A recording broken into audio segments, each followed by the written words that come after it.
Good afternoon, everyone. My name is Jaden Vassrab, and I'll be presenting on some intriguing and unusual medical conditions today. However, before I proceed, I would like to explain why I'm presenting in this recorded session rather than live. Public speaking, as much as I love it, is something that makes me very emotional, and I've discovered I cry when I'm speaking in front of a public audience. To make sure that I am best able to deliver the information in a way that is clear and without distraction, I have chosen to record this presentation so that I can focus on getting the information out without the emotions getting in the way.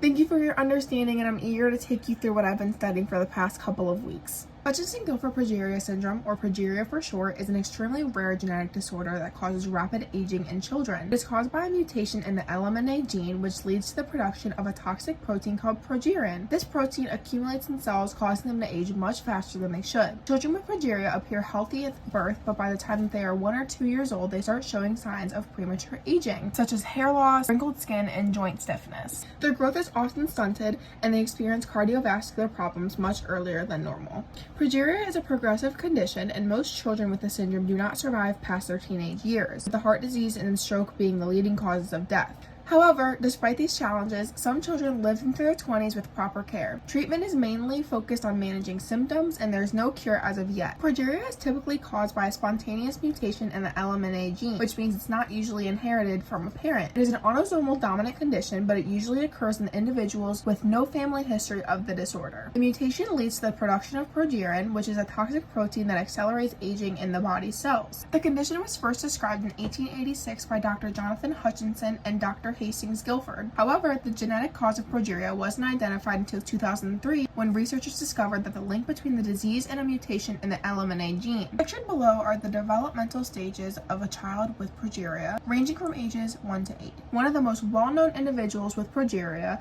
was Sam Burns, who, despite living with the condition, became a powerful advocate for progeria research. Sam co-founded the Progeria Research Foundation and used his platform to raise awareness about the disease. His inspiring story was captured in an HBO documentary, and his TED Talk is a source of inspiration for many. Alice in Wonderland syndrome, or AIWS for short, is a rare neurological condition that causes strange distortions in a person's perception. It is often associated with migraines, but it can also occur as a result of viral infections like mononucleosis, epilepsy, and even brain tumors. Throughout the research, I had come across a quote that really stuck with me for Alice in Wonderland syndrome that I think perfectly explains what the patients could be going through. It reads, "Every tick of reality is an eternity, and each tick is crashing at light speed into the next. This is a terrifying experience. It's too much. It's too overwhelming."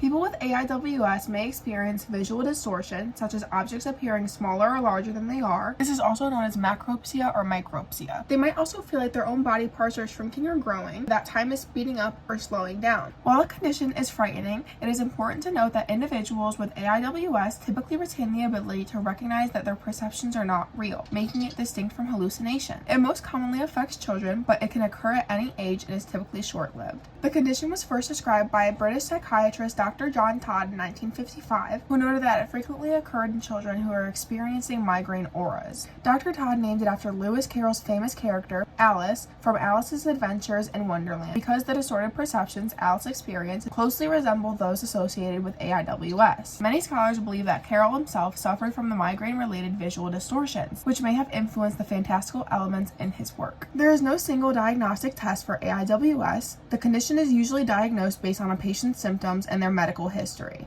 Doctors may also use brain imaging, such as MRIs or EEGs, to rule out other potential causes of the symptoms. In many cases, AIWS symptoms resolve on their own, particularly when they are linked to migraines or viral infections. Treatment primarily focuses on managing underlying conditions like preventing migraines or treating infections, and relieving symptoms as they arise. Fibrodysplasia ossificans progressiva is an extremely rare and devastating genetic disorder in which soft tissues, such as muscles, tendons, and ligaments, progressively turn into bone. This process, called heterotopic ossification, is triggered by normal activities like an injury or infection, which can lead to the formation of an extra bone in the body. Over time, this extra bone growth restricts movement and leads to severe physical disability. In addition to this gradual loss of mobility, individuals with FOP may experience bone growth in areas where it shouldn't form, such as the muscles or tendons. This results in painful flare-ups that can cause joints to stiffen, making it nearly impossible for the person to move freely. In its most severe form, FOP can result and complete immobilization in the body.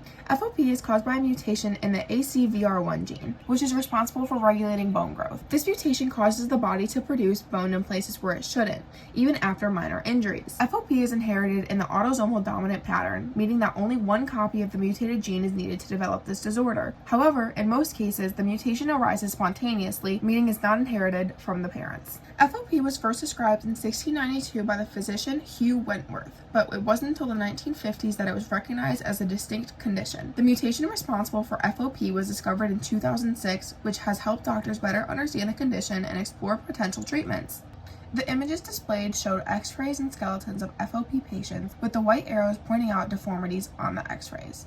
Despite the challenges posed by FOP, there is ongoing research into therapies that could slow or prevent bone growth, including efforts to target the mutated ACVR1 gene. There is currently no cure for FOP, and treatment is largely focused on managing symptoms. Non-steroidal anti-inflammatory drugs and corticosteroids may be used to manage pain and inflammation. Physical therapy is important to maintain as much mobility as possible, and certain medications are being researched to prevent or reduce abnormal bone growth. However, injury prevention is critical for patients with FOP, as even minor injuries can trigger severe flare-ups. Congenital insensitivity to pain is a rare genetic disorder that impairs an individual's ability to feel physical pain. People with CIP are born without the ability to perceive pain, which may seem like a blessing at first, but it actually poses serious health risks. Without pain, a person with CIP may not be aware of injuries, infections, or other health problems that require attention. This can lead to unrecognized damage to the body, which can result in long-term consequences like joint deformities, infections, or even death. Pictured below are confocal microscopes and slit lamp microscope scans of an eyeball from a man who has CIP.